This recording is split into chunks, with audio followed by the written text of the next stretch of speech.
Thank you for joining us this morning at the Lake Street Church of Christ's live stream. We are so thankful that we have an opportunity to bring this message of God into your homes and into your small groups of worship. And we're especially thankful for all of our mothers today. I'd like to wish them a happy Mother's Day. We are blessed in so many ways by your dedication and the love for God, which shows in your caring and in your time and effort and work that you put in, day out, for your families, your children. We are very thankful for you. And this morning we're going to go a slightly different path than we have done in the past several weeks. For one, I'm not going to have a PowerPoint this morning, so unfortunately for you, that means you're going to have a larger picture of my ugly mug on your screen for a lot longer. But we're also going to be examining a psalm instead of going through a Bible verse like we have done in the past. A song, however, that is heavily based on scriptures and has a lot to teach us. Before we get to that, let me try to set the background for this song just a little bit. The year is 1862, and there's a lot going on in this country.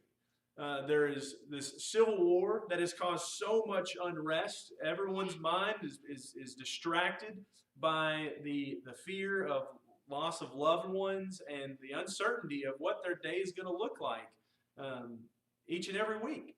There's a lot of concerns about the president. Abraham Lincoln has been trying to restore peace, but it's going to be 3 years until we see the end of this war.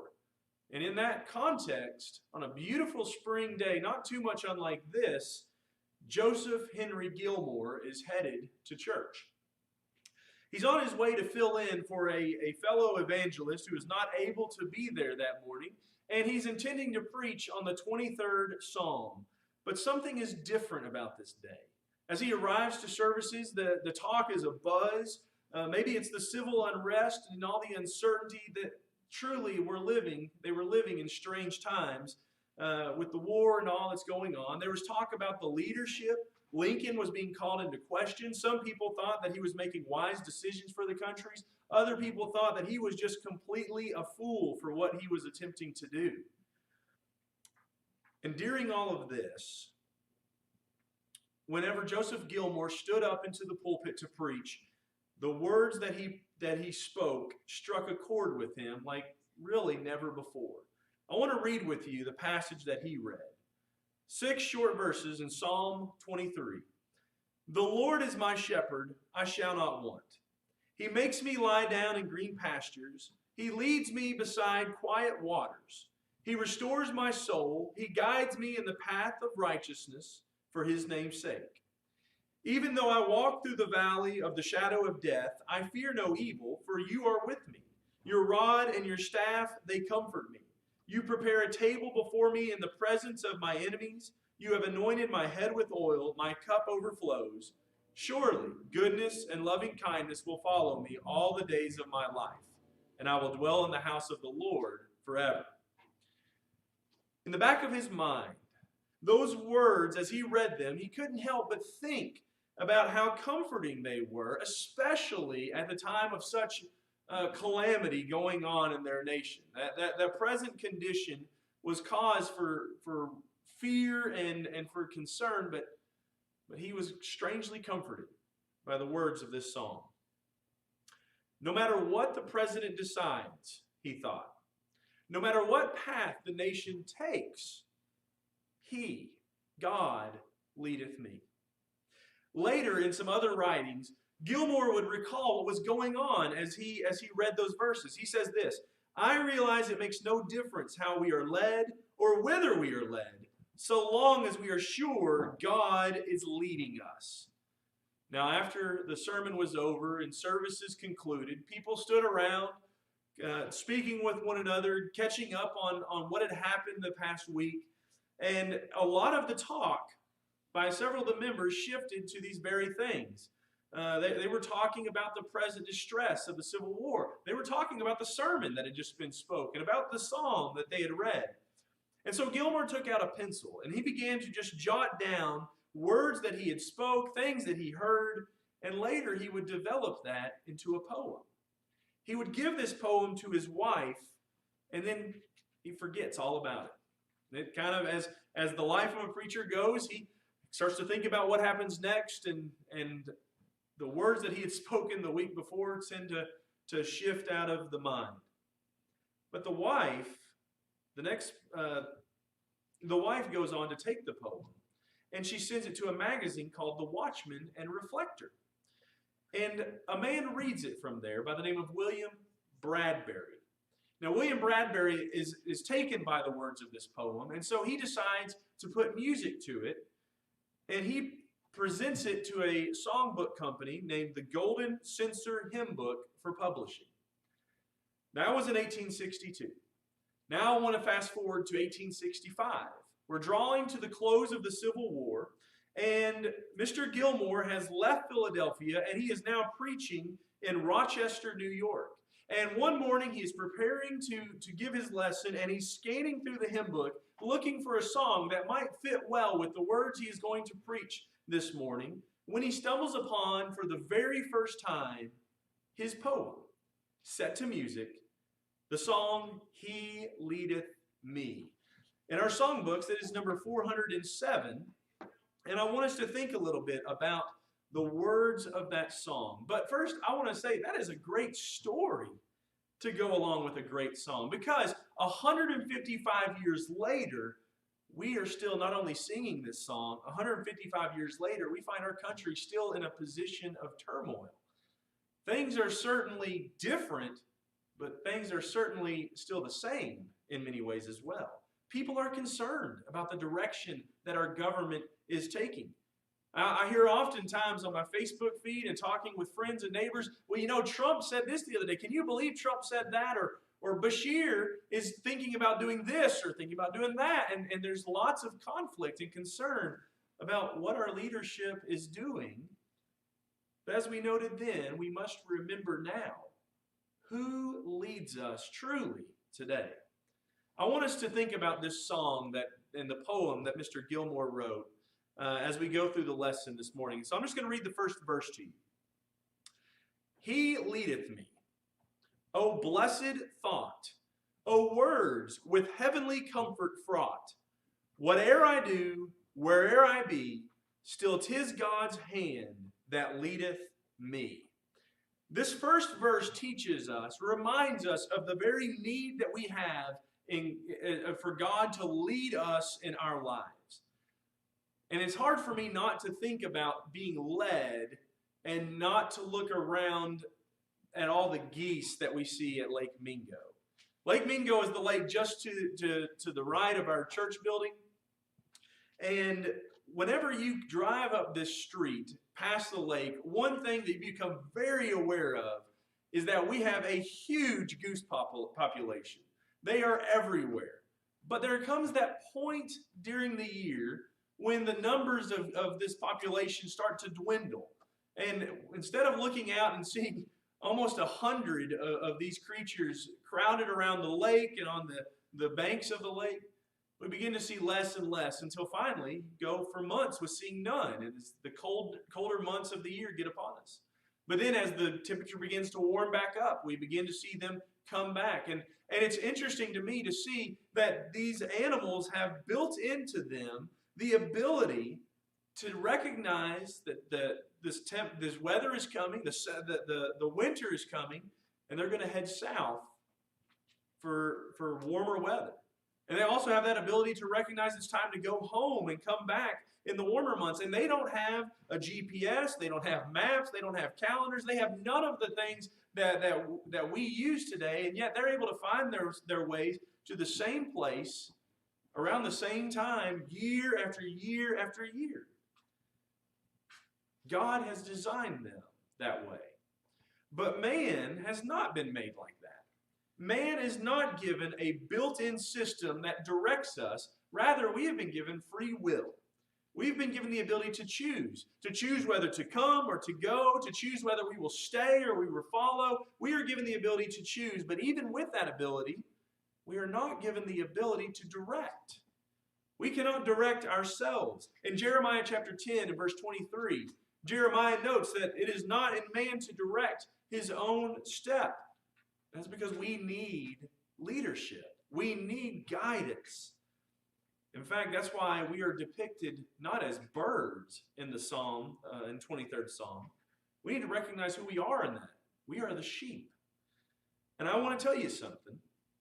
There's a lot that I don't know about raising sheep, having sheep. I know that when I look at them, they are white and they're fuzzy, and I know that my children think that they are very cute. But one thing I have witnessed about sheep is that oftentimes they are very dumb. They do things that don't make a lot of sense. They do things that puts themselves in harm's way. They do things that makes the shepherd go, what are these critters thinking? They behave, and they can behave like some of the most unintelligent creatures on earth. They don't know what they are doing, and without a leader, they go astray. They get lost. And so there's a reason shepherds will leave a flock for just one lost sheep. They know that if they don't get the one, then the next day they may have 2, and then 10, and then 20, and then maybe a whole flock is gone and lost, aimlessly following the others. Sheep have the ability to get themselves into trouble. If someone doesn't lead them to good food, they will starve. If someone doesn't lead them to a place of warmth, they will freeze. So when we read this psalm and recognize that you and I, we are the sheep, we also must recognize that at times we can do foolish things. But the good news is we haven't been left alone. We haven't been left without a shepherd. Our awesome God offers us leadership and care. And that's what verse 1 is so focused on in this song. Verse 1 points out that that's the blessed thought that we have, is that our Creator, God, desires to lead us. And it is important to notice our need to be led. So let's continue on. Let's read verse 2 together. Sometimes, mid scenes of deepest gloom, sometimes where Eden's bowers bloom, by waters still or troubled sea, still 'tis his hand that leadeth me. You see, we need to notice our need to be led, and there's one time in our life when we notice that very well. We notice that when difficulties arise. Whenever we are sick, or maybe the thoughts of death surround us. When we have, when our lives are like a troubled or wind-tossed sea. Maybe we are dealing with the fact that we've lost a job, or there's trouble at home, or there's trouble in the church. We live in uncertain times. It's easy for us to look at a time like this and go, we need God's leadership. We need Him with us. And when we don't know what to do, when we feel lost, we certainly need to pray. We need to reach out to God and ask Him to help show us the way, to lead us. In James chapter 1 and verse 5, James talks about asking for wisdom.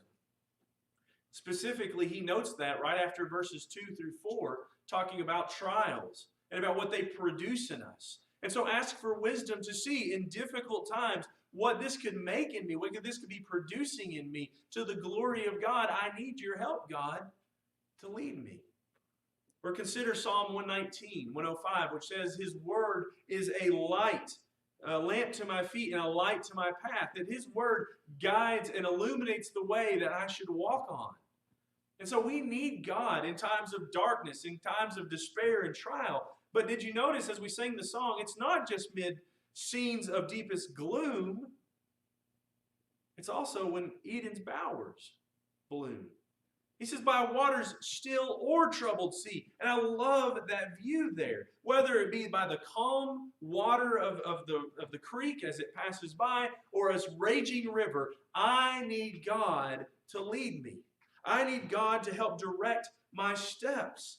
We need to ask God's guidance in troubled times, yes, but we need to resolve to seek God's guidance all the time. Sometimes in those times of calm, seeking God's guidance can help us times of trouble. I'm always reminded of a statement my grandfather used to make, saying that there was 3 different types of churches.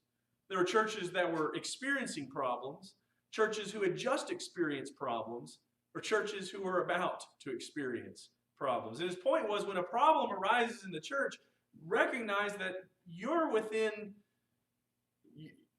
amongst a group that spans every church in history. That's what we deal with. We deal with problems because we deal with people who have problems in their lives. But that statement also makes me think then that no matter what's going on, whether things seem well now in my life or whether things seem in turmoil, I am always at need for God to be leading me, to be leaning upon Him to help and to direct my steps so that whenever we do find ourselves in those troubled times, we're more prepared to look to Him and to find that assistance. He wants our trust, and He wants our hands outstretched to Him, asking Him to guide us on our walk, whether it be from the very first moment or to our very last. God is looking to be the leadership that we need. And so let's read the very last verse of this song and the chorus. And when my task on earth is done, when by thy grace the victory's won, in death's cold wave I will not flee, since God through Jordan leadeth me. He leadeth me, by His own hand He leadeth me.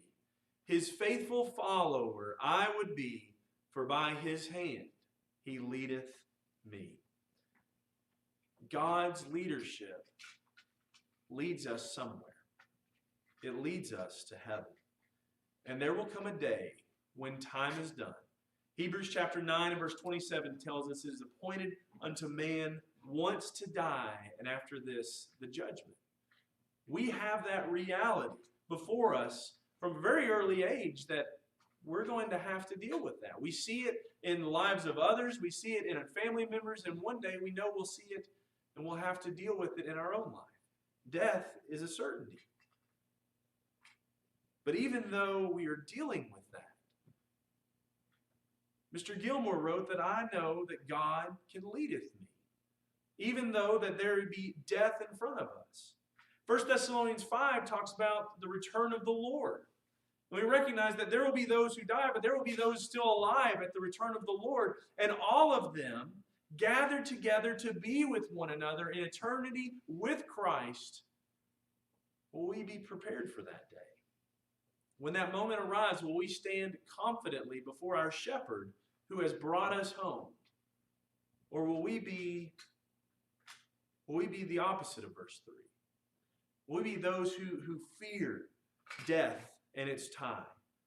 We need to know that God has given us the victory. God's grace has bestowed upon us a leadership that leads us to victory over death. In 1 Corinthians chapter 15, that is the big point that Paul is bringing out to the Corinthian Christians, is that Jesus has overcome death, and there is victory in His name. But in 1 John chapter 5, verse 4, John points out that we don't just have victory over death physically. We have victory over spiritual death. We have victory over sin through the death of Jesus Christ. Victory that leads to life everlasting. God is leading us to heaven. And the question we ask this morning is, do you want to go? I want to go. I want you to go with me. To do that, we must be faithful servants. We must submit to Him as our leader and accept His leadership in our lives. And as the chorus says, by His hand, He's leading us. And so will we reach out and hold on to God and be led by Him through the darkness of this world into His light? Who's leading you this morning? Are you being led by man? Are you being led by your own desires or by the will or the wisdom of others? Because that doesn't work. Are you being led by Satan? That certainly doesn't work. If God is not leading you, then you should ask yourself, where am I walking towards? Where am I heading? I must tell you this morning that you're not walking towards heaven. Like a sheep, we should turn our ears to the sound of the shepherd's voice. He is calling us home. We do that by spending time in His Word. We do that by allowing His Word to illuminate the path that leads to Him. We do that by not being caught off guard, Not being caught off guard in times of peace, not becoming so accustomed to the lives that we live in comfort that we don't know where to turn when turmoil comes our way. Don't give up. Know that He is always there, and He is ready, and He is willing to lead you if you will follow. Can we assist you with that this morning? Can we help you with that? You know, I would love to do that. I would love to help you any way that I can. If you want to make sure that you are following Christ, I know that His Word can lead us there. It can get us to that place where we can know that. But what I would ask you this morning is just to consider this question. If I want to know that I'm following Christ, then I need to ask myself, where did Christ go?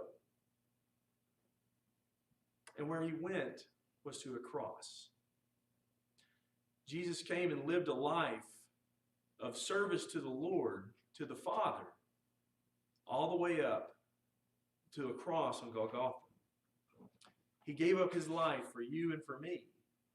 And if we are constantly thinking about ourselves, if we're constantly talking about ourselves, if we're constantly worrying about ourselves, then I want to suggest that we might not be following Christ, because His life is marked by selflessness. He had a selfless attitude. Do we have that same attitude as Christ? We might find as we think about ourselves that we don't.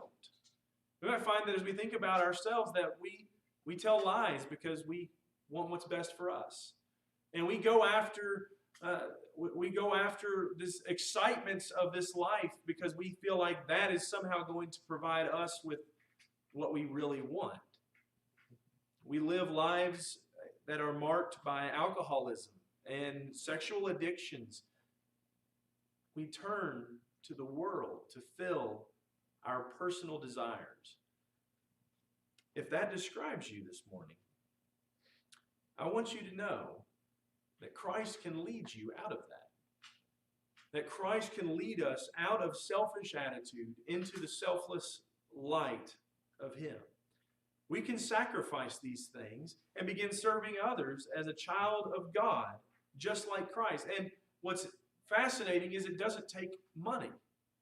It doesn't take your money. It doesn't take you proving anything that something has changed from you. The only thing it takes is a heart that wants to change, a heart that wants to be led towards God. If that is describing you this morning, what I want you to do is to reach out to us. Whether it be via the means that are underneath us, that are on the scrolling bar below, whether it be going to our Facebook page or our website, you can find our phone numbers there. Comment on this video even, but let us know how we can help you in being led by God. Let us know how we can do that today. Now, I know that there are those who are about to partake of the Lord's Supper. And so what I want you to do is I want you to think about this song one more time, He Leadeth Me.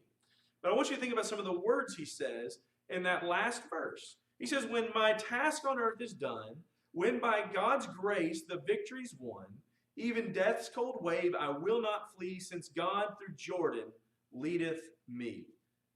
Why does Mr. Gilmore and why do Christians around the world today still believe that death is not something to fear? 1 Corinthians 15 we mentioned already in the lesson, but it gives us an indication why that is in the heart of a Christian. In verse 22 it says, for as in Adam all die, so also in Christ all will be made alive, but each in his own order. Christ the first fruits, after that those who are Christ at His coming. Then comes the end. Then comes the end, when He hands over the kingdom to the God and Father, when He has abolished all rule and all authority and power. For He must reign until He has put all enemies under His feet. The last enemy that will be abolished is death. Christ reigns victorious. And He reigns victorious over death. And He reigns victorious over freedom. Freedom from sin, freedom from fear of death. As we partake today, as we take of the bread and we take of the fruit of the vine, I want you to remember his death and the pain that he bore for us. And I want you to focus on his resurrection and the life that he was raised to, a life free from death, overcoming death, a life that you and I can be raised to as well. I want you to think of the life that you live today. Does the life that you live today show your thanks for the life that he gave up on the cross?